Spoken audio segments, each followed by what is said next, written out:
کون تھے مصعب بن عمیر؟ کون تھے عثمان غنی؟ کون تھے سعد ابن ابی وقاص؟ قریش کے اعلیٰ گھرانوں کے چشم و چراغ نوجوان، وہ آ رہے ہیں محمد کے ہاتھ پر بیعت کر رہے ہیں، اسلام لا رہے ہیں صلی اللہ علیہ وسلم۔ انہوں نے دیکھا یہ ہمارے غلاموں میں بھی یہ آگ پھیل گئی، یہ تو سمجھیے کہ بارود کے اندر آگ لگ رہی ہے۔ یہ ابھی تک تو قانے تھے جو ظلم ہم کر رہے تھے اس پر، لیکن ان کے اندر اگر یہ ایمان اور اسلام کی دعوت اور تحریک ان میں پھیل گئی تو ہمارا اقتدار اور ہمارا یہ پورا نظام جو ہے یہ چوپٹ ہو جائے گا۔ یہ ہے وہ چیز جو میں نے کل آپ کو اقبال کا مصرع پڑھا سنایا تھا کہ نظام کہنا کے پاس بانو یہ معرض انقلاب میں ہے، beware of the revolution that is coming، لہذا اپنی پوری قوتوں کو جمع کرو اور کچل دو انہیں، مارو انہیں۔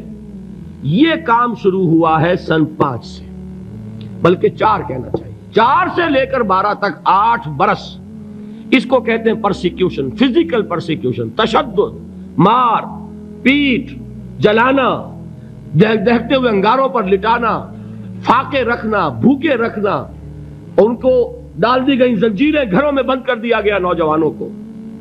حضرت عثمان کو چچا نے ان کے ایک چٹائی کے اندر لپیٹا اور دھونی دے دی، دم گھٹ رہا ہے، جان نکل رہی ہے۔ حضرت مصعب بن عمیر رضی اللہ تعالی عنہ، وہ نوجوان 200 درہم کا جوڑا ان کا سل کر آتا تھا شام سے تیار ہو کر، لباس معطر ہوتا تھا، جدھر سے نکل گیا پوری گلی جو ہے وہ معطر ہو گئی، انگلیاں اٹھ رہی ہیں، وہ جا رہا ہے مصعب، یہ خوشبو اس کی ہے۔ اس مصعب کے ساتھ کیا سلوک کیا؟ باپ تو مر چکا تھا، ماں نے پالا تھا، دولت بہت چھوڑ کر گیا تھا باپ، لہذا ماں نے بڑے ناز و نام میں پالا، بڑے لاڈ پیار میں، 200 درہم کا جوڑا تیار ہو رہا ہے۔ لیکن یہ کہ آپ کو معلوم ہے عرب کے اس معاشرے میں عورت کی کوئی حیثیت نہیں تھی، ماں کا اختیار نہیں تھا، چچا تھا اب سربراہ خاندان کا۔ چچا نے کہا مصعب اگر تم نے اپنے باپ کا دین چھوڑ دیا ہے تو باپ کی دولت پر بھی تمہارا کوئی حق نہیں ہے، نکل جاؤ گھر سے۔ اس نے یہ سوچا تھا کہ مصعب کے ہوش ٹھکانے آ جائیں گے، دن میں تارے نظر آ جائیں گے، ناز و نام میں پلا ہوا گھر سے نکل کے جائے گا کہاں، یہ سارا نشہ جو ہے توحید کا یہ حیران ہو جائے گا۔ حضرت مصعب کا جواب بالکل برعکس تھا، اچھا ٹھیک ہے چچا جان میں گھر چھوڑتا ہوں۔ وہی بات جو کبھی کہی تھی ابراہیم نے، باپ نے کیا کہا تھا؟ واجرنی ملیہ، جاؤ چلے جاؤ، دفع ہو جاؤ میری نگاہوں سے۔ حضرت ابراہیم نے کیا جواب دیا تھا؟ سلام علیک ساستغفر لک ربی انہ کان بی حفیہ۔ اچھا ابا جان آپ کا حکم یہی ہے تو میں چلتا ہوں، آپ پر سلامتی ہو، میرا رب مجھ پر بڑا مہربان ہے، میں اس سے آپ کے لیے استغفار کروں گا۔ چل دی، یہی جو ہے حضرت ابراہیمی کی نسل ہے نا قریش۔ آج ابراہیم کے ایک بیٹے کے ساتھ وہی معاملہ ہو رہا ہے مصعب کے ساتھ، اور مصعب چلنے کے لیے تیار ہو گئے۔ چچا نے سوچا، میں سمجھتا تھا کہ ہوش ٹھکانے آ جائیں گے، یہ تو تیار ہو گیا نکلنے کے لیے۔ غصے میں آ کے اگلی بات کہی، یہ کپڑے جو پہنے ہوئے تم نے یہ بھی اسی مشرک باپ کی کمائی کے ہیں، اتارو ان کو۔ وہی کپڑے اتارے، مادر زاد برہنہ گھر سے نکالے گئے۔ ماں کے پاس پہنچے، ماں نے آنکھوں پر ہاتھ رکھے، مصعب کیا ہوا؟ کہ ماں سے کہتے ہیں کہ ماں میں موحد ہو گیا ہوں، اور وہاں سے گئے پھر حضور کی خدمت میں، کپڑے کہیں سے مانگے ہوں گے۔ یہ مصعب ہیں 200 درہم کا جوڑا پہننے والے، جب حضور پر مدینے کے 12 افراد ایمان لائے تھے، بیعت عقبہ اولیٰ ہوئی، انہوں نے کہا کہ حضور ہمیں کوئی شخص اپنا ایسا شاگرد دیجئے جو ہمیں قرآن پڑھا سکے۔ حضور نے حکم دیا مصعب جاؤ، اب مدینے جاؤ، یثرب جاؤ، یثرب والوں کو قرآن پڑھاؤ، انہیں تبلیغ کرو۔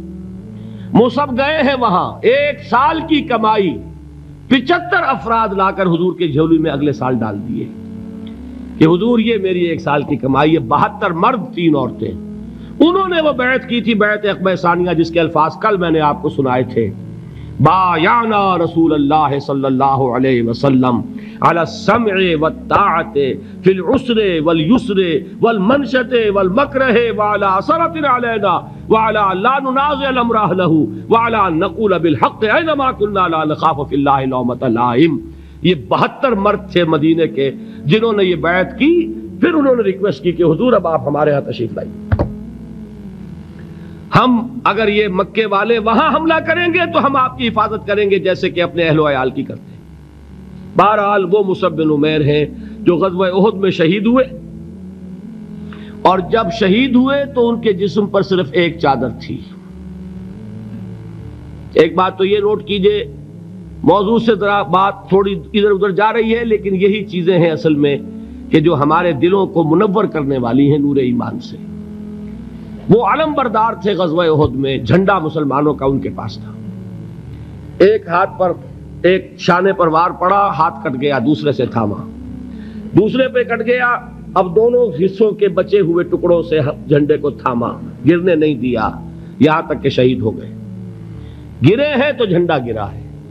شکل میں حضور سے بہت مشابہ تھے، خبر اڑ گئی کہ محمد شہید ہو گئے صلی اللہ علیہ وسلم۔ یہ مصعب بن عمیر کا واقعہ ہے۔ جب ان کو اب دفن کرنے کا وقت آیا، اور شہید کے لیے کفن جو ہے اس کا وہی لباس ہوتا ہے جو شہادت کے وقت ہو، حضور کے سامنے ایک پرابلم پیش کیا گیا۔ حضور، مصعب کے جسم پر تو ایک چادر تھی، اور وہ چادر بھی اتنی چھوٹی ہے، یعنی 2 گز کی چادر بھی نہیں ہے، اس سے اگر سر ڈھانپتے ہیں مصعب کا تو پیر کھل جاتے ہیں، پیر ڈھانپتے ہیں تو سر کھلتا ہے، کیا کریں؟ حضور نے فرمایا سر ڈھانپ دو چادر سے اور پیروں پر گھاس ڈال دو۔ یہ آخری لباس ہے جو محمد کے اس دیوانے کو اس دنیا سے رخصت ہوتے ہوئے ملا ہے، جس کا 200 درہم کا جوڑا چلتا تھا۔ یہ ہے صبر۔ برداشت کیا کہ نہیں کیا؟